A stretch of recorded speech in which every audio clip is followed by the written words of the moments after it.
Assalamualaikum warahmatullahi wabarakatuh. Perkenalkan, saya Mayunir, mahasiswa Pasca Sarjana UIN Muhammad Yunus Batu Sangkar. Kali ini saya akan mencoba memaparkan pendekatan perencanaan pendidikan. Mari kita saksikan berikut ini. Perencanaan pendidikan adalah merupakan kunci pembangunan negara yang memastikan bahwa tujuan pendidikan dapat tercapai secara efisien dan efektif. Lalu mengapa perencanaan pendidikan itu penting? Perencanaan pendidikan yang cermat sangat penting untuk menghasilkan sumber daya manusia yang berkualitas tinggi. Karena proses yang sistematis ini membentuk program pendidikan berdasarkan data, analisis, dan proyeksi yang akurat.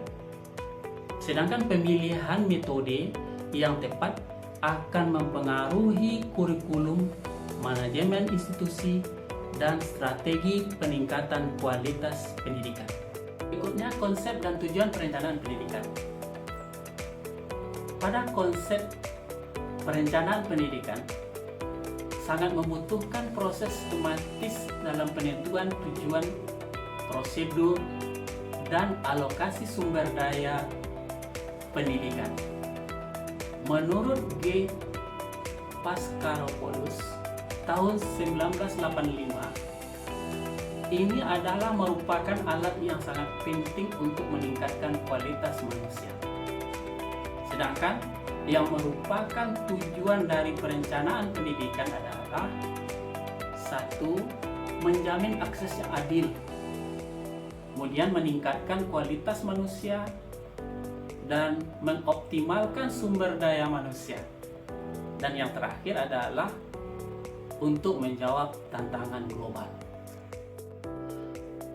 Metode penelitian dari paper ini yang dipakai diantaranya adalah studi literatur, yang mana dengan meninjau berbagai sumber seperti buku, artikel ilmiah, dan dokumen kebijakan yang berkaitan dengan perencanaan pendidikan. Yang kedua adalah melalui pendekatan normatif. Fokus dari pendekatan ini adalah kepada standar, tujuan, dan prinsip pendidikan seperti konstitusi dan visi nasional. Sedangkan pendekatan ini memiliki suatu kelebihan yang mana memberikan garis-garis besar yang jelas dan sesuai dengan prinsip dan dasar negara. Sedangkan yang merupakan kelemahan dari pendekatan normatif ini adalah karena tidak selalu memperhatikan situasi nyata di lapangan. Yang ketiga, pendekatan deskriptif. Pendekatan ini berfokus pada berdasarkan data pendidikan nyata seperti jumlah siswa, guru, dan sarana prasarana.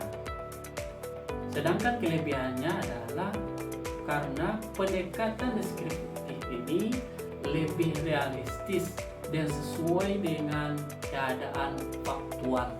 Sementara kelemahan dari pendekatan deskriptif ini adalah karena pendekatan ini hanya menjelaskan situasi tanpa proyeksi jangka panjang.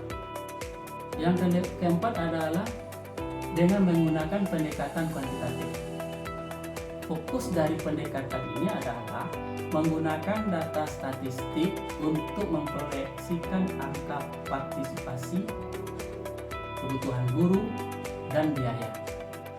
Pendekatan kuantitatif ini diantara kelebihannya memberikan dasar yang objektif dan terukur. Sementara kelemahan dari pendekatan kuantitatif ini adalah karena terlalu menekankan angka, sementara mengabaikan faktor sosial dan budaya. Pendekatan kuantitatif. Pada pendekatan ini fokusnya adalah kepada pemeriksaan aspek sosial budaya, dan psikologis pendidikan. Dalam pendekatan ini ada beberapa kelebihan, diantaranya mampu menggambarkan aspek manusiawi dalam pendidikan. Sementara kekurangan dari pendekatan kualitatif ini adalah sulitnya diukur secara kualitatif dan cenderung subjektif. Sebagai pendekatan perencanaan pendidikan, kita dapat melakukan pendekatan melalui sistem, yang mana kita melihat dari berbagai sistem yang terdiri dari input, proses, maupun output dari sebuah lembaga pendidikan. Pendekatan ini memiliki kelebihan karena dia secara komprehensif mempertimbangkan semua aspek di lembaga pendidikan tersebut. Sedangkan kelemahan dari pendekatan sistem ini adalah karena pendekatan ini memerlukan data lengkap dan partisipasi dari berbagai pihak.